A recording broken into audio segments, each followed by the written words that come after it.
Yo, what is up, everybody? The dude, the rebel, the guy that steps to the next level. It's your boy, Keenan Sargent, aka Lover92. What is up? And welcome everybody to another KeeKlip episode. But this here, ladies and gentlemen, is KeeKlip 149, Season 2, Episode 74. Yes, we have reached 74 episodes of the season, 149th of the series total. And we got one more, that'll be our 150th, and that'll be our 75th episode, ladies and gentlemen. Yes, that'll be our season finale, basically. And I'm going to do something big, and I got to be doing it quick. So, before we get to today's game review, let's do a little recap. 145, we looked at the Super Nintendo version of Mortal Kombat, plus the bonus game, which was the Tiger Electronics version. Still pretty good. 146, we looked at, 146, we looked at Tiger Electronics You Don't Know Jax, which is basically like a TV show theme type quiz game, which is really fun. Not going to lie. Then in 147, we looked at the N64 Rumble Pack, which I think is a great feature and also a great peripheral for to get the real feel of a game when something happens. And then for 147, 148, sorry, we looked at the Namco Classic of Namco Museum Volume 1 for the PlayStation with Pac-Man. I know we just looked at Toy Pop, and there's other games in there, but we just looked at the Toy Pop. But the other ones I'm going to do next season with something else, so prepare for that. Now for today, this is not really something new. This is basically a remastered KeeKlip, and I'm going to be showing you guys and explain how the Supaboy came to be. Now, like I said, this is one of the most coolest things I've ever had ever since I first laid eyes on this. And what started this actually wasn't the start of me making the KeeKlips or actually doing the KeeKlip idea or anything. But I first had the ad game Sega Genesis, which we have seen on the 45th of Season 1. And it came in a couple games. It was pretty cool. Had it for roughly 5 months. I didn't play as much because that was the only thing I had. If I had more consoles, then, I'd probably play a whole lot more. But anyways, so this is what this came to be. Like I said, this is remastered. So, one day at work, one of my friends that I used to work with, he takes a different shift now. Basically, he told me he had N64, a Sega Dreamcast, and also Killer Instinct. That's a video that we've seen not so long ago. Of course, the black version.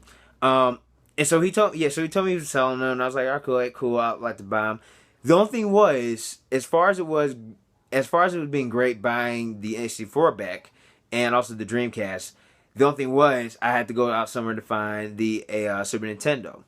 And so I basically go out to the gallery one day just for the hell of it. And I go to a store of Urban Outfitter, and I happen to see this thing. And I'm just like, oh my god, I didn't know this thing was real. And because I looked at it online and looked at it through Amazon, just going through crap. And I happened to see something like this, and I thought it was just something but Photoshop. But it happened to be real. And so I charged it that one night. And of course, I didn't have the game with me, so I was like, whatever. So I charged it last night. Then the next day, I played Killer Instinct on it. I was really amazed. It works. It looks just like it did on regular Super Nintendo.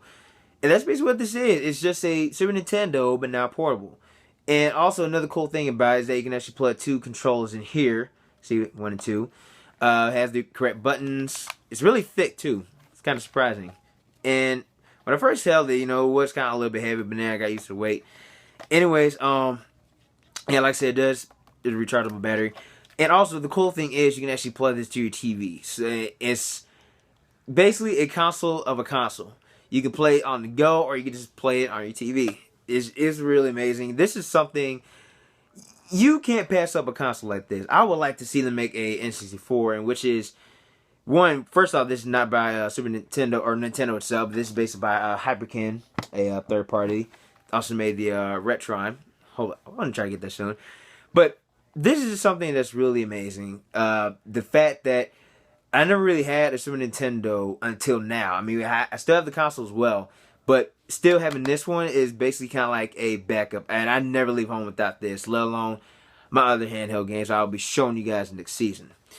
But yeah, this is basically all I wanted to talk about. Basically just how this thing came to be, why I loved it, why I definitely recommend you guys to have one of these, unless you really want one. But recommend this to anybody who's a Super Nintendo fan. Take this on the go with you. I don't care if I'm in a bathroom or somewhere. It's always on my hand. And ladies and gentlemen, that will be the end of KeeKlip 141. Like I said, we have one more until our season finale, which is 150, and that will be coming up in the next few hours. I'm going to promise you that.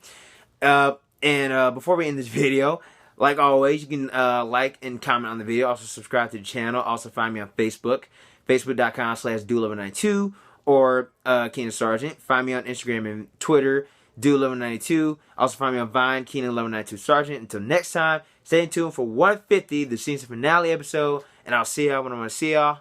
Peace out.